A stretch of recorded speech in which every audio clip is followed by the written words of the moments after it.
Hi guys, Tara here. Welcome to another Crafting with Curly Cues video. Today is my Handmade Halloween day 3, and I'm going to make these cute little treat bag toppers using the Lawn Fawn Booyah stamp set. So I have went ahead and taken some papers from this really adorable Doodlebug 6x6 pad, and then some of these cute little treat bags that I just got at my local craft store, and I pre-cut some scallop circles and some plain circles using that Doodlebug paper as well as some plain cardstock that coordinated. So I'm going to be doing all my stamping with Memento ink because I am going to be doing some Copic coloring later. And the main part that I wanted to kind of feature is how I used my MISTI tool to dress up all these little ghosts in the costumes that come with the stamp set. So I'm going to be using all 6 little costumes that come with the stamp set. I know there's 6 of them in there. Such a great value.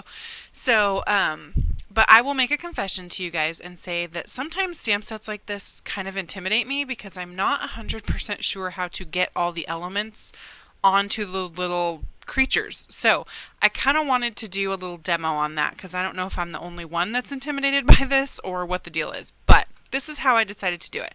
So I took all 3 of those ghost forms and I stamped them on a scrap piece of paper, and I'm using that as essentially my little model for my MISTI here.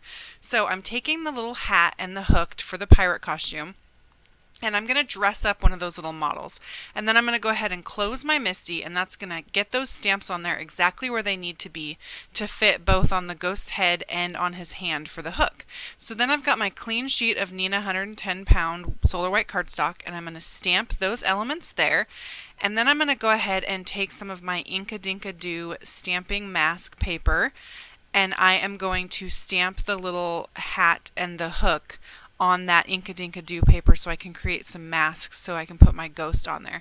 So what this is letting me do, because that pirate outfit has 2 pieces that go with it, it's not as tricky when there's like just a hat, but the hand and the head have to line up with the right spacing to be able to use both of those costume elements if you don't have the die cuts for this set and you want it to be one cohesive image.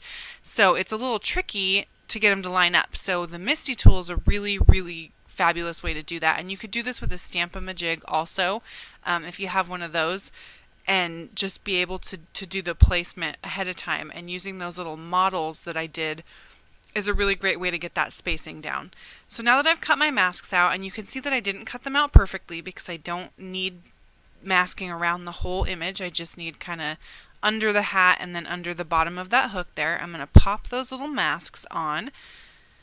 Go ahead, and it took me forever to peel the backs off of all my masks because I don't have my long fingernails anymore, and my fingernails just don't want to separate those fine little pieces of paper. So it was, you know, the struggle is real, people. I was having a hard time.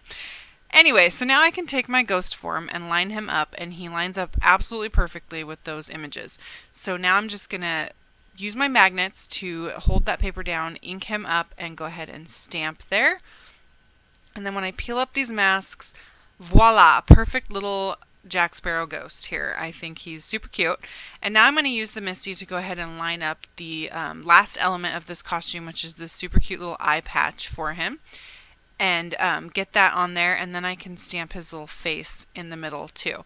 So I did, like I said, all 6 costumes, and I used the same process, and I tried to keep all of them on the video, and even like speeding it up to like 4 times. I had this like 40-minute long video that even the most diehard stamping fan is not going to want to watch. So I did only do one of these as a demo for you, but I did everything else the exact same way, just lined them up with the little form and then lined up all the costume elements. So you can see all 6 of them here all stamped out, and now I'm going to do my Copic coloring, and this is kind of similar in that I have sped it up super fast so I can get as much as I can in the video for you guys, but I am only able to do a few of the little ghosts. So it's pretty much the same concept. It's really simple coloring. I used my W1 to add a little bit of shading to each of the ghost bodies and then blended that out with my colorless blender. And then for their little costumes, I'm just using 1 or 2 shades depending on what it is. I'm trying to keep to a similar color palette, so I'm kind of using some blacks, oranges, and greens for this, and that coordinates with the Doodlebug papers that I picked out for my treat topper bags earlier. So here I'm just blending that out with my colorless blender. You can see I do use a little R20 on their little cheeks because I just think ghosts with rosy cheeks are the cutest thing ever. And I put a little bow in this little kitty's hair. She's kind of a scary Hello Kitty, I don't know. And did her hat in warm grays. And then I'm going to color this one that ends up being my absolute favorite, this little Frankenstein Ghost. And I'm going to do the same concept where I use that W1 and I just put some shading in, and then I'll come in with my R20 and give his little cheeks some rosiness, and then come in with my colorless blender and just blend all that out so that it turns into the white. So they're essentially white ghosts, but just to give them that little bit of extra depth and dimension, I just wanted to add a little bit of shadow there. So I'm coloring his hair some lime green colors with some YGs. And again, just really simple shading, just kind of going in with the two tones and making the bottom a little bit darker than the top. And then I do come back in and just darken that up just a smidge more because I thought it blended out too well. The coloring went really quick. It was super fun to color these little images. They're so cute. I mean, that's pretty much true of any Lawn Fawn image, but these are especially fun once they get their little costumes on. So I am going to come in with a silver gel pen and color the little bolts sticking out of his head there and give them a little sparkle and shine. And so now I have fussy cut each one of these little ghosts out, and I'm just going to line the edges with a black marker so that it looks like they're cut out perfectly. This is a great trick when you're doing fussy cutting. I love the die cuts, but I'll be honest, I don't have them yet. I'm planning on getting them, but I don't have them. And I do like the look of it cut all the way to the line. So for my little Bride of Frankenstein there, I wanted to show you the Copic Coloring from her hair bled. So this is how I fixed it. I just stamped another ghost, and then I cut her hair, which I really liked the coloring, fussy cut that out, and now I'm just going to glue that right on top of her little ghosty head like it's a hat. So that was how I fixed that boo-boo of all that Copic marker bleeding when I did the coloring. So now you can see all 6 of those super cute little costumes that come in the stamp set, and now I'm going to start building my bags. So I'm taking these scallop circles. These are 4-inch scallop circles. I used my We Are Memory Keepers nesting scallop circle die set, and I'm just going to fit it over the top of that bag and figure out how much I want showing in the front. And then I'm going to flip it over, and on the back just take a pencil and I'm just going to draw a line to mark where I want that to fold over the top of the bag. And then I have a We Are Memory Keepers paper trimmer that doubles as a scoreboard, so it's kind of handy. And I'm just going to go ahead and score those scallop circles at 1 1/4 inches. And so that is going to allow me to fold it over and stick on the top of that treat bag and have something to grip on the backside. So now I'm taking my circle, which is a 3.5-inch circle. Also, We Are Memory Keepers die cuts. These are the nesting circles. This die set is such a great value. You get like 21 circles or something. It's phenomenal. And I am going to go ahead and trim that off at 1 inch. And so that is going to let me line that up with the front and create that really cool border with the pattern paper.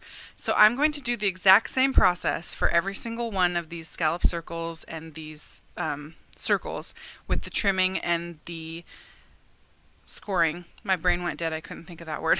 And then I'm going to show you how I affix all that together. So now I've got them all scored and I've got all my papers. So now I'm kind of figuring out which color I want to go with which pattern paper. These are all cardstocks by Simon Says Stamp, and I will list the exact colors over on my blog, so if you're interested in that, go check that out. And then I'm just going to take my ATG gun and I'm just going to apply some adhesive to the back of the little circle piece, and I'm just going to glue them right on there. And so I'm going to do the exact same process for all 6 of these bad boys and get those really fun colored circles in front of that pattern. I love these Doodlebug pattern papers. They're Halloween, but they're like cute and fun, so I love it. So now I've got all of these all ready to go, and I've got my little ghosties on there to show which one I want where. And now I'm going to take a couple of the sentiments from that Booyah stamp set, and I'm going to use the Happy Halloween and then the same happy and the word haunting on a few of them. And so for each one, I'm just kind of lining up where I want it to fit, and then I'm going to use my Lawn Fawn black licorice dye ink and just go ahead and stamp those directly onto the paper there. And so each one is just a slightly different layout based on where I'm putting my cute little ghosty, but it's the same process for each one, so I'm not going to show you all of those there. So once all my sentiments are on there, I'm going to go ahead and get these affixed to my treat bags. And the way that I'm going to do that is I'm going to take my little hole punch and I'm going to punch a little hole on each end, making sure that I go through the bag and the front and the back of my little circle there. And then I'm going to take my Lawn Fawn lawn trimmings, and this one is the black, and then I'm also using the lime green. And I'm going to put that from the back forward through each of those holes here. And then I'm just going to tie it in a bow.